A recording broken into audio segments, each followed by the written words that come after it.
Aujourd'hui, on va démêler quelque chose de super important, la différence entre l'évaluation foncière de la ville et la véritable valeur de sa maison sur le marché.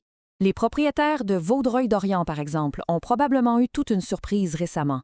Le nouveau rôle d'évaluation pour 2025-2027 est sorti et bang, une augmentation moyenne de plus de 40 %. Alors, c'est pas surprenant que ça soulève des questions. Beaucoup de propriétaires se demandent, OK, la ville dit que ma maison vaut 600 000 mais pourquoi est-ce qu'on me suggère de l'afficher à un autre prix? C'est une excellente question en passant. Et la réponse, au fond, elle est assez simple, mais elle est cruciale. L'évaluation de la ville, c'est pour calculer les taxes. Point. Ce n'est pas un prix de vente. Et faire l'erreur de mélanger les deux, eh bien, ça peut coûter cher. OK, alors pour bien comprendre, mettons les deux côte à côte. D'un côté, on a l'évaluation municipale et de l'autre, l'avalon marchande. Ce sont vraiment deux bêtes complètement différentes. Commençons par l'évaluation municipale. Son unique but en fait, c'est de s'assurer que tout le monde paye sa juste part de taxes. C'est un outil pour répartir le fardeau fiscal le plus équitablement possible entre les propriétaires. Et pour faire ça, les villes n'y vont pas maison par maison en détail. Non, elles utilisent ce qu'on appelle l'évaluation de masse. Et c'est là que ça devient, disons, intéressant. L'évaluation qui est en vigueur en ce moment, elle est basée sur des données du marché qui datent du 1er juillet 2023. On part donc d'un décalage de presque 3 ans avec la réalité d'aujourd'hui.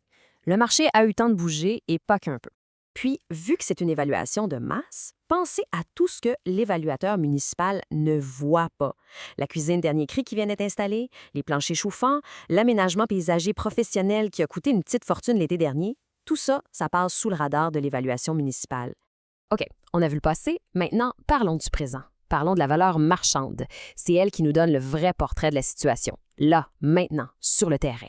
La valeur marchande, c'est pas un chiffre gravé dans le roc. C'est le pouls du marché. C'est vivant, ça bouge.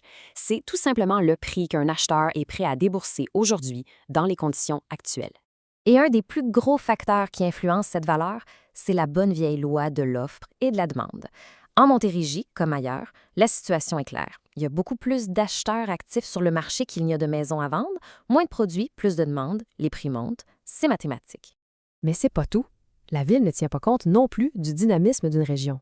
Pensez au nouvel hôpital de Vaudreuil-Soulanges. Plus de 3200 emplois, ça change la donne. Le nouveau pont de l'île aux Tourtes qui avance. Et bien sûr, l'état de la propriété elle-même. Une maison clé en main, impeccable, ça va toujours se vendre plus cher, c'est normal. Bon, on a vu les deux côtés de la médaille. Alors, concrètement, pourquoi est-ce que c'est si important de ne pas les mélanger, surtout quand on pense à vendre? Parce que se fier au mauvais chiffre, à ce chiffre qui est déjà dépassé, ça peut être un erreur qui coûte très, très cher. Soit on laisse des dizaines de milliers de dollars sur la table, soit la maison reste sur le marché pendant des mois, et ça, personne ne veut ça.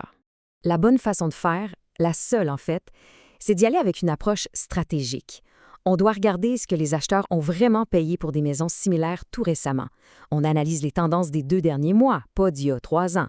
C'est avec ces données-là, des données fraîches, qu'on peut déterminer le juste prix. Ce qui nous amène à la grande question. Est-ce qu'on connaît la vraie valeur de son investissement? En fin de compte, il faut se rappeler une chose. Le chiffre sur le compte de taxes, c'est une photo du passé.